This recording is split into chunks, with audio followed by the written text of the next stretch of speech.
Dime tu verdad, me diré que estás pasando. Tú sabes cómo estoy sufriendo, todo lo tengo que decir.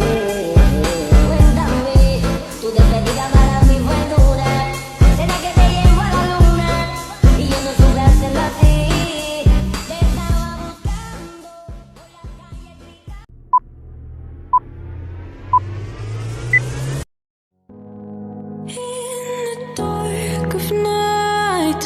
Sembalun adalah desa indah di kaki Gunung Rinjani, dikenal dengan udara sejuk, hamparan hijau, dan masyarakatnya yang ramah. Di tengah keindahan alam itu berdiri Sekolah Alam Rinjani, sebuah tempat belajar yang tak biasa.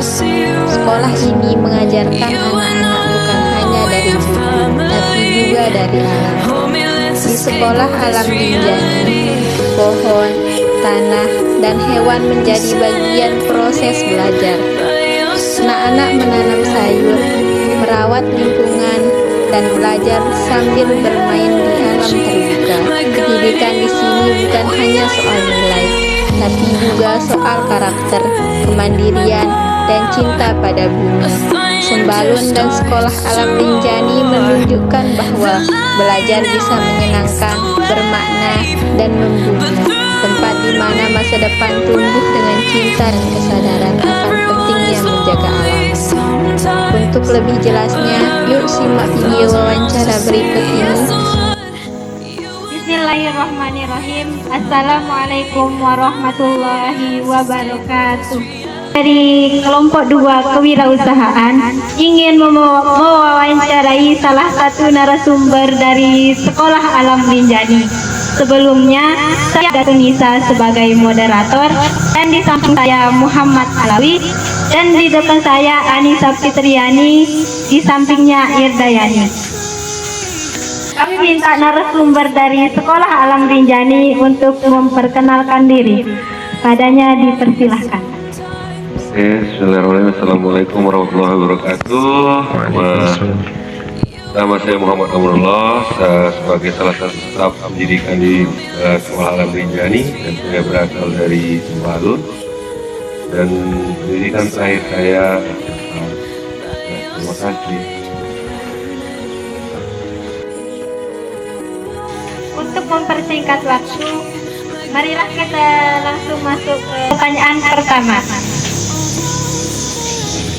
Jadi gimana sejarah dan latar belakang berdirinya Sekolah Alam Rinjani? Jadi berdirinya Sekolah Alam Rinjani ini berawal dari BSK. Kami membentuk komunitas di tahun 2011, itu komunitas Bajak Sembalun Kreatif. Nah, di situ kami mulai untuk mengenal lebih dalam tentang pariwisata, mempelajari bahasa dan segala macam. Hingga berjalannya waktu, juga gempa terjadi di tahun 2018, kita sama-sama tahu tentunya. Nah, di saat itu kami sebagai anggota KBSK menjadi volunteer, membantu kawan-kawan yang dari luar negeri, dari lokal juga banyak sekali yang datang ke Sembalun ini untuk menjadi relawan.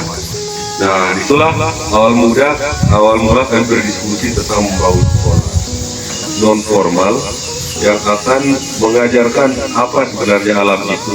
Maksudnya kita hanya mengembangkan dalam bentuk pendidikan apa yang kita sudah pelajari di dalam KBSK tersebut.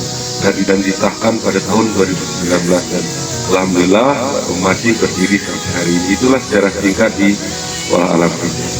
Terima kasih. Oke teman-teman, udah kita dengarkan tadi dari narasumber tentang sejarah singkat berdirinya Sekolah Alam Rinjani. Selanjutnya kita akan lanjutkan ke pertanyaan kedua. Di sini saya akan bertanya bagaimana konsep pembelajaran dari Sekolah Alam Rinjani itu sendiri. Jadi di sini di Sekolah Alam Rinjani itu kita ada konsep yang kita lakukan seperti pengenalan pendakian, terus kemudian tanaman-tanaman herbal, mengembalikan alam, dan hal seperti itu yang kita lakukan di sini. Jadi kita tidak menggunakan kertas, untuk orang belajar di sini itu langsung belajar di alam tersebut. Ada ilmu-ilmu yang mereka bawa ke sini itu juga kita pelajari. Semua jadi guru, semua jadi murid. Itulah yang konsep yang kita terapkan di Sekolah Alam Rinjani. Terima kasih. Teman-teman, kita udah mendengarkan tentang bagaimana sih konsep pembelajaran di Sekolah Alam Rinjani ini. Selanjutnya, saya ingin menambahkan pertanyaan. Tantangan dan hambatan selama pengembangan Sekolah Alam Rinjani ini. Hambatan tentunya banyak sekali ya, hambatan-hambatan, terutama yang paling sering kita alami adalah masalah internal tentunya.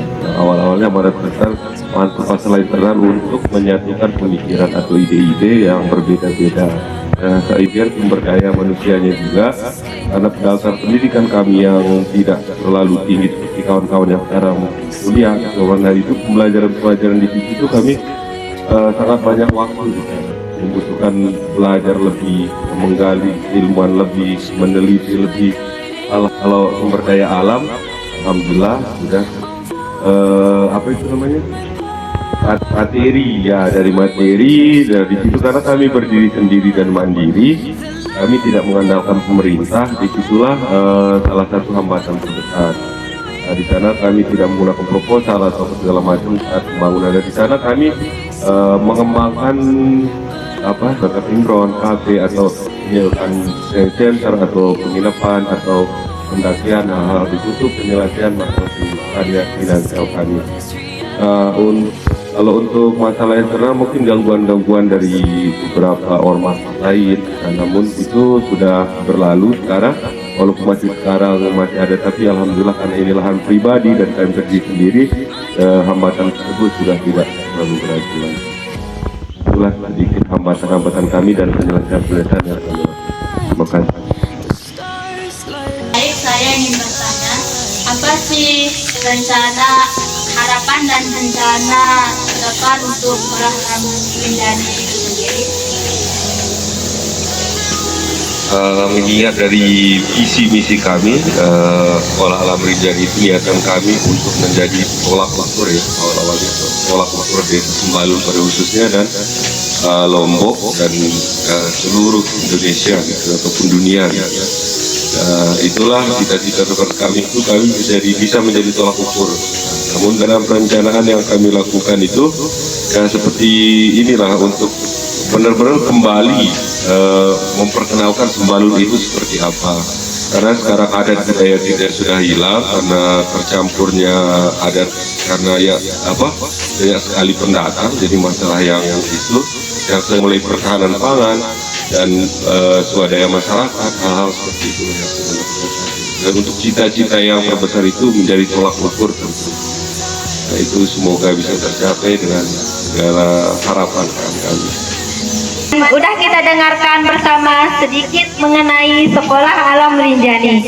Untuk lebih jelasnya, teman-teman bisa datang langsung ke Sekolah Alam Rinjani yang berada di Jalan Pelawangan Sembalun, Desa Timba Gading, Sembalun Lawang, Kecamatan Sembalun, Kabupaten Lombok Timur. Baiklah, sebelum kami mengakhiri wawancara kami pada hari ini, mungkin ada pesan dan kesan dari narasumber untuk kami sebagai mahasiswa. Pesan saya bagi mahasiswa yang mungkin saya hanya sedikit waktu dalam saya pribadi kerja sangat senang lah melihat teman-teman yang melakukan wawancara seperti ini. Buat saya langsung terjun di masa awal ya, maksudnya teman-teman di semester 2 ya, benar. Dan pesan saya tetaplah semangat ya untuk belajar, karena waktu teman-teman masih panjang, 3 tahun ke depan itu lumayan sangat lama, semoga ya 3 tahun ke depan, dan hal-hal seperti ini terus dikembangkan. Dan tidak hanya di Sekolah Alam Rinjani, mungkin ke masyarakat lebih sering terjun untuk persiapan nanti masyarakat atau segala macam, atau terjun ke dunia langsung. Ya apa yang saya alami dan yang mungkin lebih dulu ya alami dari yang terbaik buat teman-teman, dan ya sukses selalu.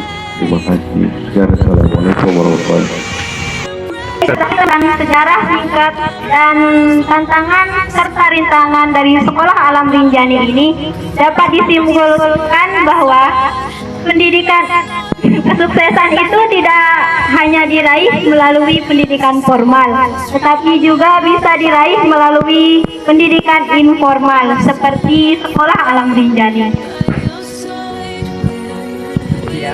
Sebelum kami wawancara pada hari ini, kami akan memberikan sebuah kenang-kenangan untuk Sekolah Alam Rinjani. Kami minta untuk Bapak narasumber untuk menerimanya. Light up the sky, we see them flying free. That's just like you and me. Baiklah, kita tutup wawancara kita pada hari ini dengan sama-sama melafazkan hamdalah.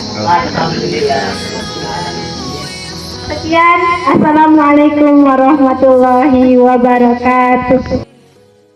Oke, 1, 2, 3.